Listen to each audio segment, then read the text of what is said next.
বাংলাদেশে একজন নির্বাচিত শিক্ষামন্ত্রী বসেছেন, যিনি একজন অথর্ব। সকল ছাত্র সংগঠনকে সাথে নিয়ে আপনার পদত্যাগের দাবিতে আমরা আন্দোলনে নামতে বাধ্য হব। এই ক্ষমতার মসনদ ইনশাআল্লাহ খুব বেশি দিন বাড়তি হবে না। যেভাবে শেখ হাসিনা সরকার বিসিএস এর কোটাকে নিয়ে আসার কারণে সারা বাংলাদেশের তরুণ সমাজকে বঞ্চিত করার চেষ্টা করেছিল, তারা এই বাংলাদেশে টিকে থাকতে পারে নাই। আপনারাও যদি একই চেষ্টা করেন, আপনারাও যদি এই তরুণ সমাজকে বঞ্চিত করতে চান, যোগ্য ক্যান্ডিডেটকে বঞ্চিত করতে চান, তাহলে অতীতের শেখ হাসিনা সরকার, ফ্যাসিস্ট আওয়ামী লীগ, ছাত্রলীগ, যুবলীগের পরিণতি আপনারা যদি ভুলে যান, এই দেশপ্রেমিক জনতা কিন্তু ভুলে যায়নি। সুতরাং আমরা বিশ্বাস করি এখনো সময় আছে, আপনারা সঠিক পথে ফিরে আসুন। দেশ বিরোধী, জনগণের ম্যান্ডেট বিরোধী কোনো চক্রান্ত, কোনো সিদ্ধান্ত আপনারা নেবেন না। জুলাইয়ের পরে ছাত্র সমাজ তারা চেয়েছিল একটি সুন্দর সমাজ গঠিত হবে, একটি ন্যায় ইনসাফ ভিত্তিক রাষ্ট্র গঠিত হবে। সেই রাষ্ট্র কায়েম করতে ব্যর্থ হলে ছাত্র সমাজ আপনাদেরকেও ছেড়ে দেবে না। আমি শিক্ষামন্ত্রী মিলন সাহেবকে অনুরোধ করব, প্রধানমন্ত্রী তারেক রহমান সাহেবকে অনুরোধ করব, তরুণ ছাত্র সমাজের ম্যান্ডেটকে অস্বীকার করবেন না, না হলে আপনাদের পায়ের তলায় আর মাটি থাকবে না। সুতরাং ডাকসুর পক্ষ থেকে আমরা আপনাদেরকে সতর্ক করছি, যদি আপনারা ম্যানেজিং কমিটির হাতে সকল ক্ষমতা হস্তান্তর করেই ফেলেন, তাহলে আপনাদের এই ক্ষমতার মসনদ ইনশাআল্লাহ খুব বেশি দিন বাড়তি হবে না। ভাবতে লজ্জা লাগে, 24 পরবর্তী বাংলাদেশে একজন নির্বাচিত শিক্ষামন্ত্রী বসেছেন, যিনি একজন অথর্ব, যিনি বন্যার মধ্যে পরীক্ষা দিয়ে শিক্ষার্থীদের জীবনকে বিপন্নের মুখে ফেলেছেন। এই অথর্ব শিক্ষামন্ত্রী শুধু তাই নয়, একের পর এক জনবিরোধী সিদ্ধান্ত নিয়ে যাচ্ছেন। তিনি এখন বিএনপির 17 বছর না খাওয়া লোকদেরকে নিয়োগ বাণিজ্য করার সুযোগ করে দেওয়ার জন্য আবারও এই শিক্ষক নিয়োগ এনটিআরসির হাত থেকে তুলে নিয়ে ম্যানেজিং কমিটির হাতে তুলে যাচ্ছে। এর থেকে লজ্জাজনক সিদ্ধান্ত 24 পরবর্তী বাংলাদেশে আর হতে পারে না। আমরা দেখতাম ইন্টারিম গভর্নমেন্টের সময় কিছুদিন পর পরই আন্দোলন হতো, তখন সে যত আন্দোলন হতো তখন ছাত্রদলের কাছে মধুর মতো মনে হতো। তারা মনে করতো যত আন্দোলন হবে তত দ্রুত ইন্টারিম সরে যাবে, তত দ্রুত নির্বাচন হবে। আর এখন যখন কেউ আন্দোলন করে কোনো শিক্ষার্থী, সাথে সাথে সেখানে তাদেরকে ট্যাগিং করা হয়। যেখানে সকল শিক্ষার্থীর সমর্থন রয়েছে এমন একটি আন্দোলনে কালকে যারা কথা বলেছেন, যারা এই ম্যানেজিং কমিটির সিদ্ধান্তের বিরুদ্ধে গিয়েছেন, শিক্ষা মন্ত্রণালয়ের সিদ্ধান্তের বিরুদ্ধে গিয়েছেন, প্রত্যেককে গুপ্ত ট্যাগ দিয়েছে ছাত্রদলের এইসব অথর্বরা।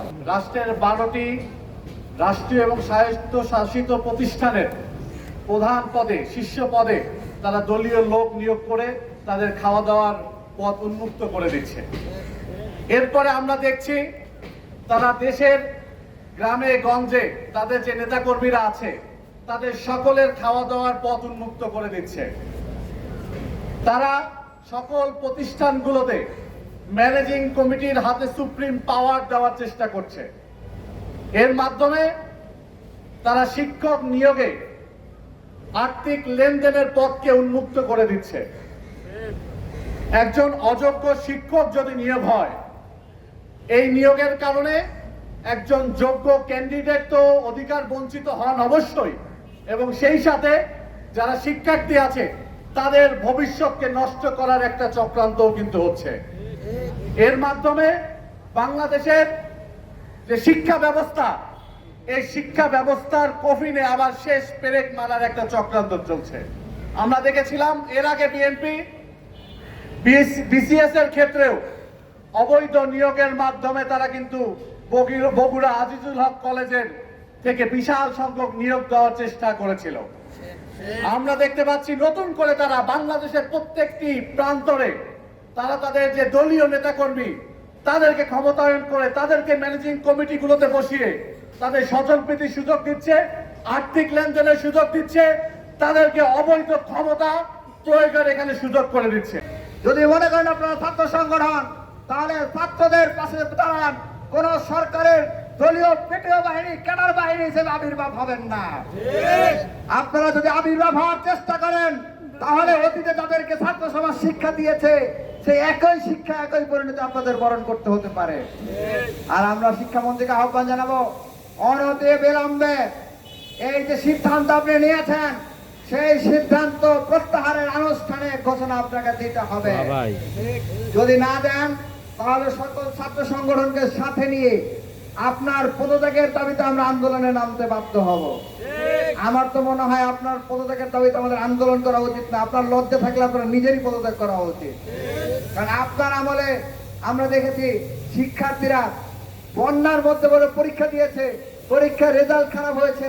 এ কারণে এই দায়ভার আপনাকে নিতে হবে যে শিক্ষার্থীরা ফেল করে আত্মহত্যা করেছে।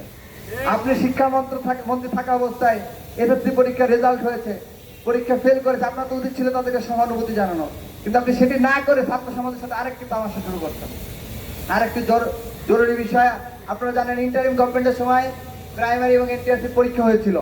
সেই পরীক্ষায় নিয়োগ সবকিছু চূড়ান্ত ছিল, কিন্তু এখন সেই নিয়োগকে আটকে রাখা হয়েছে। আবার পুনরায় তদন্তের নাম করে, ভেরিফিকেশনের নাম করে জল ঘোলা করার চেষ্টা করা হচ্ছে। আমরা আহ্বান জানাবো, ইন্টারিম গভর্নমেন্টের সময় যে নিয়োগ চূড়ান্ত ছিল, প্রত্যেকটা নিয়োগ আপনারা সম্পূর্ণ করুন এবং আর কোনো শিক্ষার্থীকে, আর কোনো চাকরি প্রত্যাশীকে হয়রানির মুখোমুখি করবেন না। যদি করেন, তাহলে এটি হবে 24-এর সাথে সুস্পষ্ট নেমক হারামি।